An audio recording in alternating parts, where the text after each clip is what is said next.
네, 김영환입니다. 박진영 씨가 구원파냐 아니냐, 박진영 씨의 복음 설명은 합당하느냐 그렇지 않느냐, 여러 가지 이제 논란이 많은데요. 박진영 씨가 구원파라고 볼 수 있는 7가지 이유에 대해서 같이 한번 살펴보겠습니다. 첫 번째, 이제 박진영 씨가 예를 들어서 설명하고 인용하는 내용이 구원파적인 내용이 있죠. 박진영 씨는 이스라엘 독립과 유대인들의 귀환을 이야기할 때 라이트 형제 이야기를 합니다. 100년 전에 라이트 형제가 비행기를 이렇게 발명해서 그 비행기가 유대인들이 이스라엘로 돌아오는데 중요한 역할을 했다, 이렇게 막 설명을 하는데, 1차 세계대전이 끝난 후 영국의 지배하에서 이스라엘이 건국이 이루어질 때 많은 유대인들이 폴란드와 헝가리 지역에 거주하고 있었죠. 이들은 세르비아와 코소보를 지나서 이란, 이라크, 아프가니스탄을 거쳐서 이스라엘로 향하는 길이 어렵고 자동차와 기차가 없었던 시절이었는데요. 그러나 비행기를 통해 이스라엘로 돌아오는 것이 가능해졌다라는 점을 강조하면서 박진영 씨가 이사야서 60장 8절의 예언을 인용하고요. 2000년 동안 전 세계에 흩어졌던 이스라엘 백성이 독립을 위해 비행기로 돌아오는 모습을 묘사한 것이다, 이렇게 설명을 하는데요. 이 내용은 구원파의 권신찬 그 분의 저서에서 나오는 비둘기 예화죠, 비유죠. 근데 이것을 박진영 씨가 혼자서 성경을 연구하고 혼자서 복음을 정리했다고 했는데, 어떻게 이사야 말씀, 그리고 비행기에 대한 거, 또 비행기를 만들었던 라이트 형제의 이야기, 이스라엘에 대한 이야기, 이런 것들이 어떻게 다 구원파의 권신찬의 이야기와 같을 수 있을까? 여러분, 이거는 마치 그냥 내가 혼자 연구했는데 어떻게 연구하다 보니까 그냥 내가 이런 교리를 만들었네? 이런 것과 별반 다르지 않죠. 그렇죠? 네. 그래서 두 번째, 이제 박진영 씨가 구원파와 교리적 연관성이 있다라는 것은 종교적인 강연, 집회를 이렇게 하는데요. 구원파는 하나님의 개인적 관계를 굉장히 중요시 여긴단 말이에요. 그런데 이 박진영 씨도 개인적인 관계에 대한 굉장히 많은 이야기를 합니다. 뭐 그럴 수 있다고 봐요. 왜냐하면 정통 교회나 기독교도 개인적 관계를 중요시 여기니까요. 근데 이 박진영 씨가 구원파의 이러한 성향, 신앙의 회복, 하나님과의 친밀한 관계, 이런 것을 얘기하는데, 디스패치 보도 기자에 의하면 유명한 연예인 박진영 씨가 정기적인 강연을 이끌고 있는데 그 내용이 이단 사이비와 연관이 있다, 이렇게 보인다, 이렇게 이야기를 했죠. 그래서 구원파의 전도 집회의 성격과 이 박진영 씨의 구원파적인 이러한 전도 집회가 별반 다르지 않다라는 거예요.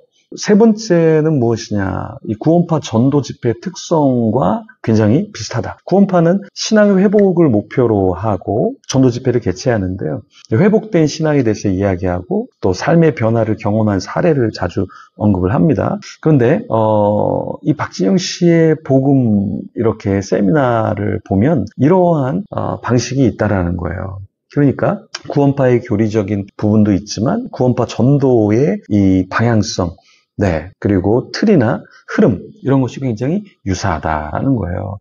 네 번째, 이제 박진영 씨의 가족 관계를 보면 구원파와 뗄래야 뗄 수 없죠. 예를 들어서 2014년 세월호 참사를 당했을 때 이제 구원파가 아니다라고 주장했지만 유병현이라는 사람이 관련되어 있었고, 선장도 그리고 선원도 구원파였죠. 아니라고 했는데 결국에 그 유병현이라는 사람이 갑자기 사라졌죠. 살았는지 죽었는지 모르겠지만 어쨌든 네, 죽은 것으로 판명이 되고 조사는 다 끝났습니다. 근데 그 유병헌의 조카가 박진영 씨의 아내죠. 구원파와 뗄래야 뗄 수 없죠. 그리고 박진영 씨는 구원파의 인물과 굉장히 친분이 있죠. 그렇죠? 자, 이 박진영이 구원파가 운영하는 식당에도 가고 구원파의 사람들과도 친밀합니다.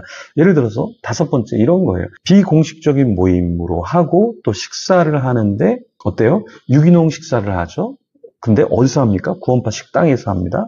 자, 구원파가 운영하는 식당에서 사람들이 우르르 몰려간다. 그럼 우리가 교회에서 집회하고 뭐 할 때 우리는 어디 갑니까? 성도님이 운영하는 그러한 가게 가서 식사를 하잖아요. 그러니까 구원파가 아니라고 하는데 왜 굳이 구원파 식당에 가서 식사를 할까요? 구원파가 아니라고 하는데 왜 구원파적인 인물과 함께 있을까요? 이거는 마치 나는 고기를 싫어해. 그런데 밥만 먹으면 계속 고기만 먹고 있는 거예요. 이건 마치 나는 야채를 진짜 싫어해. 그런데 아침, 점심, 저녁에 다 야채를 먹는 거예요. 그럼 뭘 말하는 거예요? 그렇지 않다라는 것을 이야기하는 거죠. 그래서 박진영이 구원파의 이념을 내면화하고 있는 것은 아니냐. 관계성을 보면 구원파의 인물이 아니냐. 그렇죠? 그리고 이제 여섯 번째는 구원파의 집회나 형태, 교육 방식이 구원파랑 너무 비슷하다. 성경 세미나를 개최해서 하는데 5일에서 7일, 더 길게도 하죠. 근데 이게 구원파에서 하는 것과 굉장히 유사하다라는 거예요. 물론 반론을 제시하는 분은 교회는 그러지 않냐. 교회는 21일도 하는데.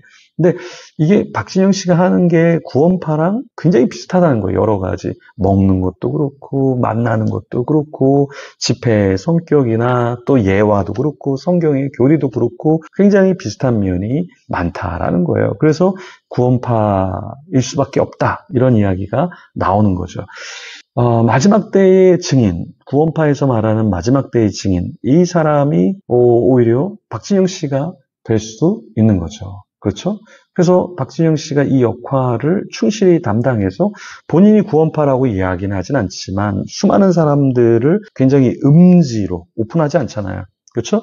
이 이단들의 특징 중에 한 가지가 뭡니까? 오픈하지 않는다는 거예요. 그렇게 만약에 정말 떳떳하다 그러면 공개를 해서 사람들을 구원하고 싶다면 정말 더 많은 사람들을 오픈해서 집회를 해야 되는 거 아닌가? 우리가 정통 교회가 누구는 들어오고 누구는 들어오지 못하게 하는 그런 교회가 어디 있습니까? 다 열려 있죠. 이단에게도 열려 있고 동성애자에게도 열려 있고 정치인에게도 열려 있고 교회는 다 열어놔야 돼요. 근데 박진영 씨는 유독 굉장히 폐쇄적이다. 이건 이단에서 보여주는 것 전형적인 형태다라는 거예요.